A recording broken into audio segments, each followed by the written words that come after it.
Oke, selamat pagi, salam Ibu Bapak. Senang berjumpa kembali setelah sekian puluh tahun tidak berjumpa. Nah, saya senang pada Pak Pendeta Yongki memberikan kesempatan kembali untuk bersua bersama Bapak Ibu Saudara sekalian. Tema kita hari ini, Dia datang mengubahkan dunia dalam rangka rangkaian Natal di bulan Desember, maka ini merupakan tema yang saling terkait. Semua agama besar di dunia telah membawa filosofi serta ajaran yang diwariskan selama berabad-abad.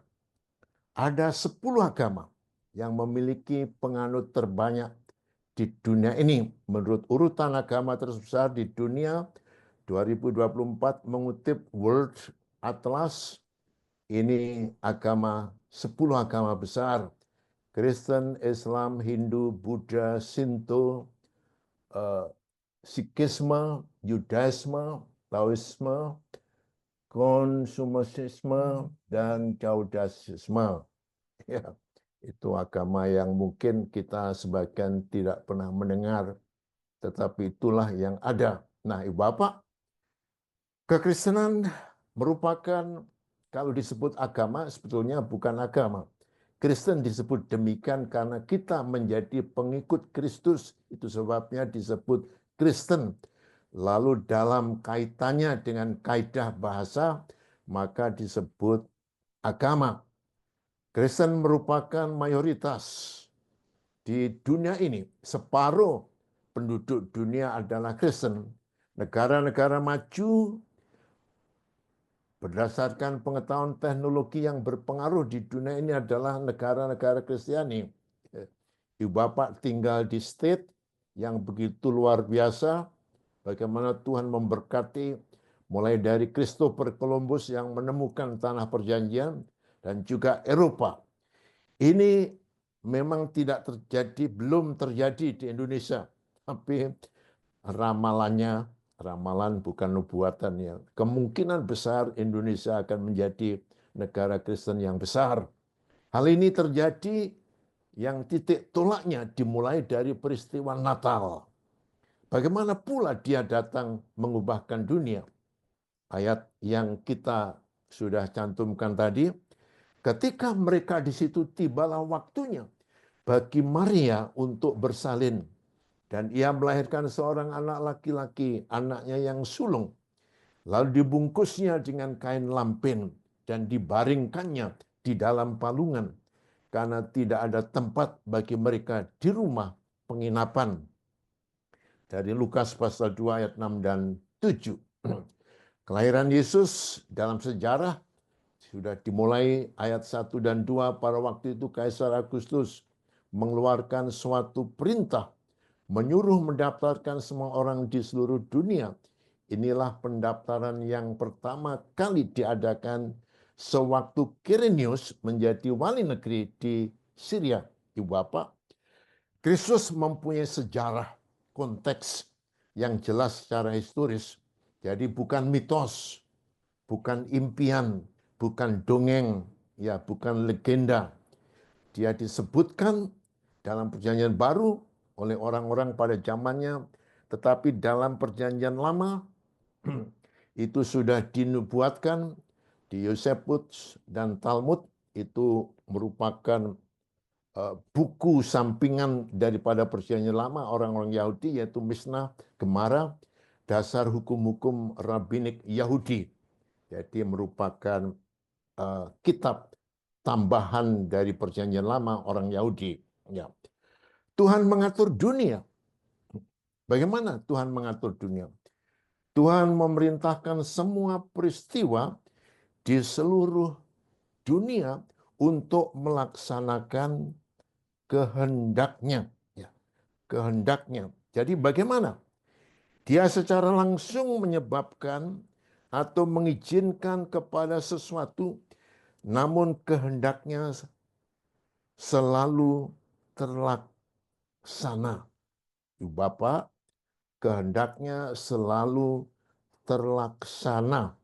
Kita boleh mempunyai rencana, kita boleh mempunyai pertimbangan, man proposes and God disposes. Kita tahu sekarang bahwa Allah turut bekerja dalam segala sesuatu untuk mendatangkan kebaikan bagi mereka yang mengasihi Dia, yaitu bagi mereka yang terpanggil sesuai dengan rencana Allah. Jadi jangan lupa ini, apapun situasi kita, dalam kesulitan, dalam masalah dan sebagainya, Tuhan bekerja dalam segala sesuatu untuk mendatangkan kebaikan. Abraham menunggu 20 tahun, Yusuf menunggu sekian puluh tahun. Dari mimpinya, berbagai kesulitan, penderitaan, penganiayaan, penjara, fitnah, dan sebagainya harus dilaluinya untuk mempersiapkan Yusuf. Ibu bapak kita tidak akan terlepas dengan kenyataan itu, tetapi jangan lupa Tuhan bekerja demi kebaikan kita, orang-orang yang percaya. Jadi jangan lupa ketika kita mengalami hal yang sulit, bermasalah, Tuhan menyertai dan Tuhan punya waktu sendiri yang disebut kairos. Lawannya kronos. Kronos itu berdasarkan kalender waktu harinya manusia. Kita punya kerinduan, punya keinginan, punya doa. Tapi kalau Tuhan belum menentukan, kairosnya Tuhan belum, maka tidak akan terjadi. Segala sesuatu di dunia ini diatur dengan sempurna oleh dan diatur waktunya untuk kedatangan Kristus. Sejak kejatuhan Adam dan Hawa, berapa ratus ribu tahun, para nabi-nabi, para imam-imam berkata, kita menantikan kedatangan Sang Mesias. Terus dikumandangkan.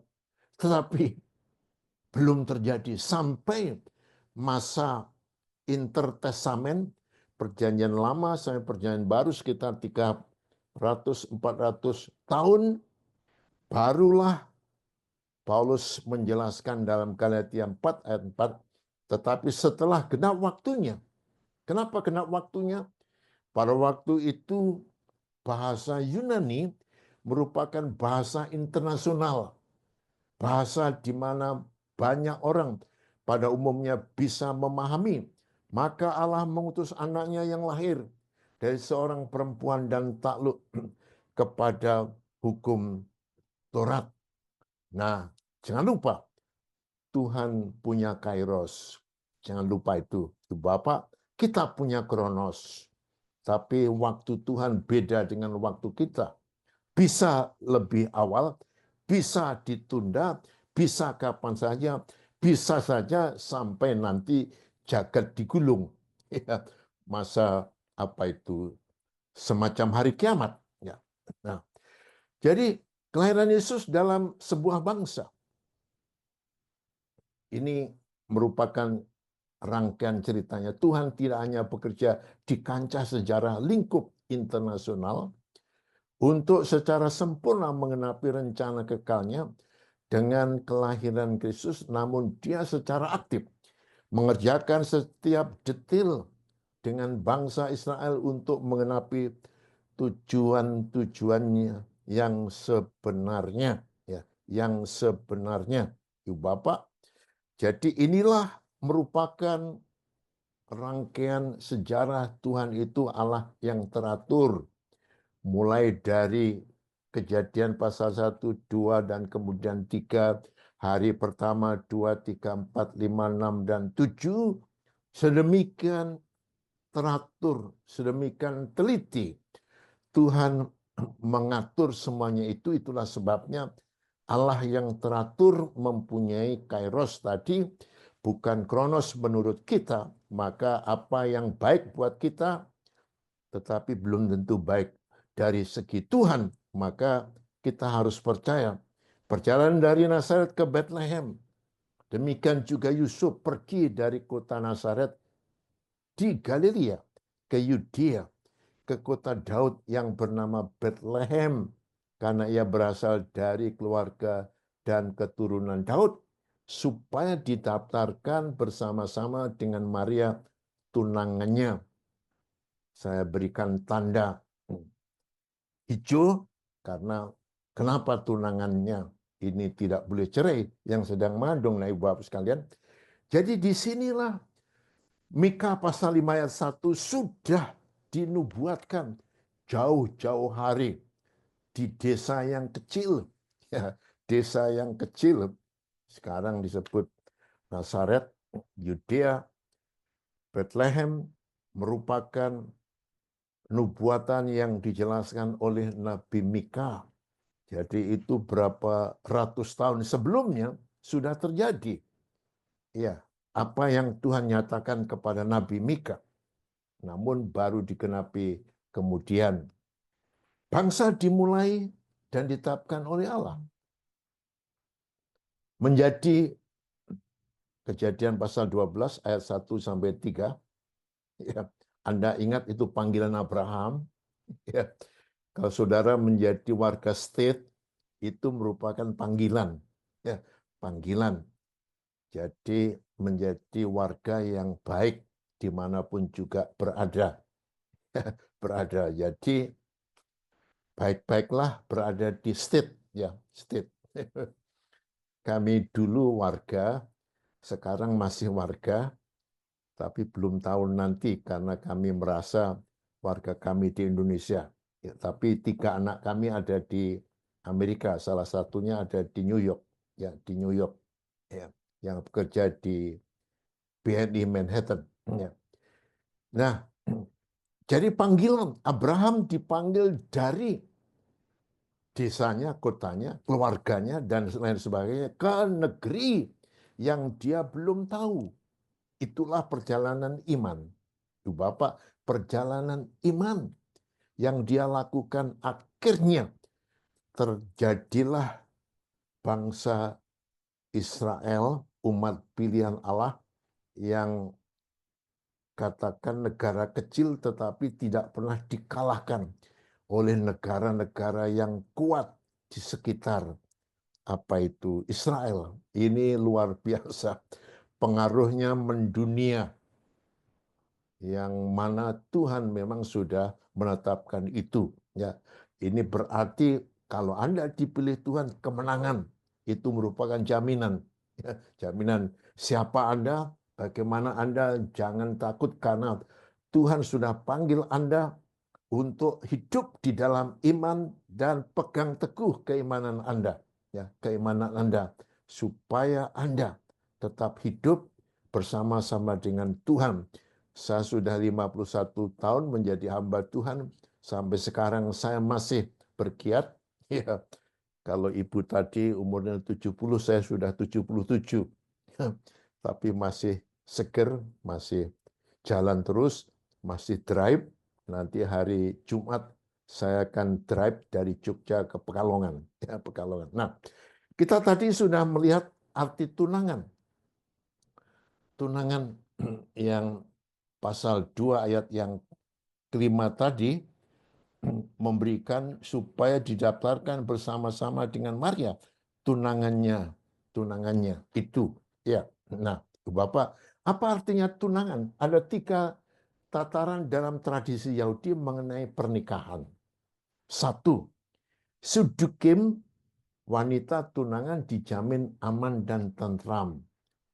Ini kayak ada tunangan satu sama lain tetapi belum mempunyai ikatan yang resmi. Maka langkah tataran yang kedua disebut kidusin, disengker, dipingit. Dalam tataran ini sudah tidak boleh cerai. Ya, walaupun belum resmi, belum sah. Tetapi menurut keyakinan orang Yahudi, tentu saja itu berasal daripada Tuhan, maka inilah sesungguhnya yang terjadi dengan Maria dan Yusuf. Ya, Maria dan Yusuf, maka Yusuf berpikir mau menceraikan istrinya. Ya, di atas disebut tunangannya, jadi seperti kontradiksi. Tetapi istilah itu adalah menunjuk kepada kidusin. Lalu yang tataran ketika nisuin, pesta setelah 1 tahun tunangan, tunangan bukan tungan, peristiwa sukacita. Kebenaran rohani Yahudi gereja orang Kristen masa kini. Jadi itu nanti digambarkan antara Kristus temanten laki-laki dan gereja sebagai temanten perempuan. Dan tidak boleh dipisahkan, sama ya. Jadi kalau saudara sudah menjadi anggota gereja, saya selalu serukan hendaknya Anda menjadi anggota gereja. Sebab apa? Kalau Anda tidak menjadi anggota gereja, Anda tidak selamat. Itu bukan bergurau, tapi serius. Kenapa? Yesus kepala gereja. Jadi kalau orang tidak menjadi anggota gereja, artinya dia di luar kepala. Di luar tubuh. Gereja adalah tubuh Kristus. Betapapun keadaan daripada gereja, betapapun keadaan tubuh kita. Kita masing-masing punya tubuh jasmani yang berbeda. Tetapi mempunyai anggota anatomi yang berbeda. Berbeda. Tetapi dari segi apa itu perannya adalah sama. Jadi saudara harus berperan. Harus menjadi anggota gereja. Apapun anggota gereja saudara, kalau saudara sekarang di BMCYNY, saudara harus setia di situ. Ini karena ketetapan Tuhan. Itulah ajaran Alkitab. Jadi saudara jangan tidak hidup, tidak setia kepada gereja Tuhan. Karena di atas batu karang ini, Yesus berkata, kudirikan jemaatku. Kristuslah yang mendirikan jemaatnya melalui hamba-hamba Tuhan. Ya. Dan hamba Tuhan yang dipilih adalah para pendeta-pendeta yang mengembalakan di gereja-gereja lokal. Nah, saudara, Maria sebagai pribadi menjadi alat Tuhan ini merupakan rangkaian tadi dari mana panggilan Tuhan kepada Maria. Maria sebagai wanita yang direndahkan. Di lingkungan Yahudi, wanita itu tidak diperhitungkan. Maka kalau Anda melihat silsilah dalam kitab Matius pasal 2, ini laki-laki memperanakkan, laki-laki memperanakkan, laki-laki memperanakkan. Ya, tidak wanita memperanakkan, tidak. Sampai akhirnya dalam ayat 16 saya percaya itu Maria melahirkan. Jadi jangan lupa memperanakkan dan melahirkan berbeda. Itu ya. Nanti Anda membaca kitab Matius pasal 2. Memperanakkan karena itu ada hubungannya dengan suami istri. Melahirkan itu karena karya daripada Roh Kudus. Ya, Roh Kudus. Kepopuleran Maria mendunia sejalan dengan diri Yesus. Bahkan ada pihak yang menyembahkan. Siapakah Maria? Pasal 1 ayat 34. Menjaga kekudusan, menunjukkan kerendahan hati, siap menghadapi risiko hidup. Ya, dia risikonya adalah di apa itu? Akan dilempari batu, dirajam. Karena belum sah, tapi sudah hamil. Tapi Maria siap perubahan dari dalam diri pribadi, bukan lingkungan. Keluarga, bukan juga gereja. Benarkah Yesus hidup kita dan mengubahkan perkembangan, pertumbuhan? Ya, kedewasaan saudara tidak tergantung pada gereja. Tidak tergantung pada keluarga. Tidak tergantung kepada siapapun. Tetapi tergantung kepada saudara dengan Yesus. Sama dengan Maria. Dengan Allahnya. Jadi ini jangan cari kambing hitam.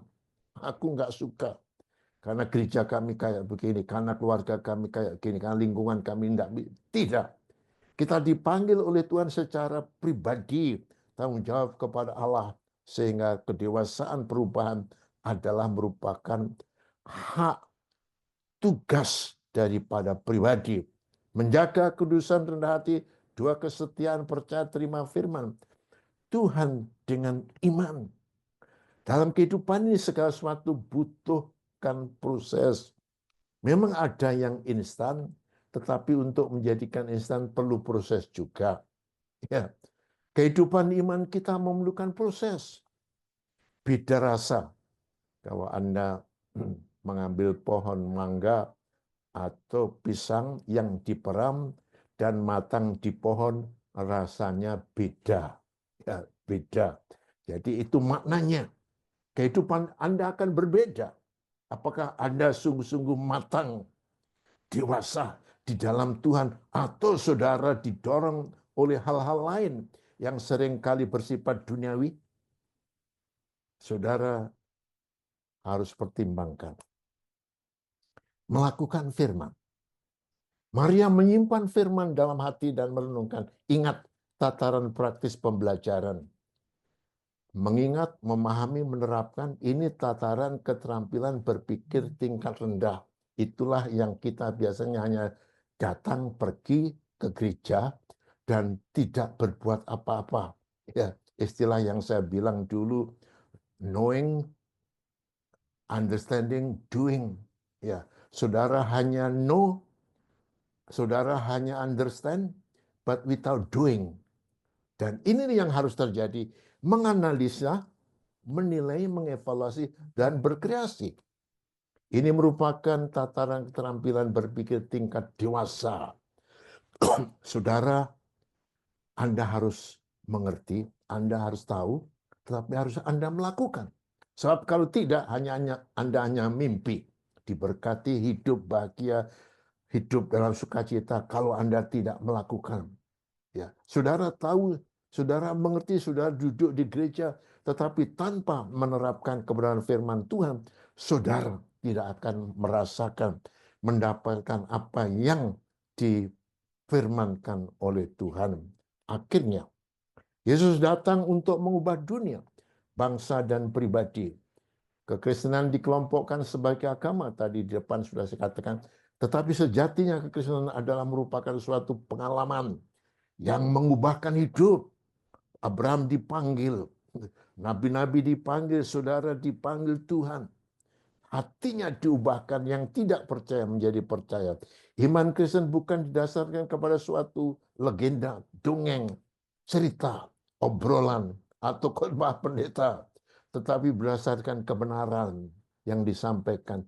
Kebenaran bukan asumsi, bukan pikiran, bukan pertimbangan dibuat, tetapi ditemukan dalam Alkitab, yang adalah firman Tuhan dan yang merupakan kesaksian hidup mereka yang telah diubahkan Tuhan Yesus dalam hidupnya. Ibu Bapak, bila Natal ini hidup kita belum diubahkan, ya gitu-gitu aja, gitu-gitu tok, ya, ndak maju, ndak mundur, muter-muter, kita kehilangan makna Natal. Maria diubahkan, gembala-gembala diubahkan, orang maju diubahkan, Anda diubahkan. Yesus adalah kunci Natal. Mari berdoa. Tuhan, terima kasih. Meteraikan firman ini dalam hidup hati kami. Kiranya bertumbuh berbuah berlipat ganda, Tuhan dipermuliakan. Memberkati bersama hari-hari kami. Penuh dengan pujian, ucapan syukur, dan berkat yang datang daripada Tuhan. Ampuni Tuhan kami, penyerahan kami kepadamu. Dalam nama Yesus kami berdoa. Haleluya. Amin. Amin. Amin.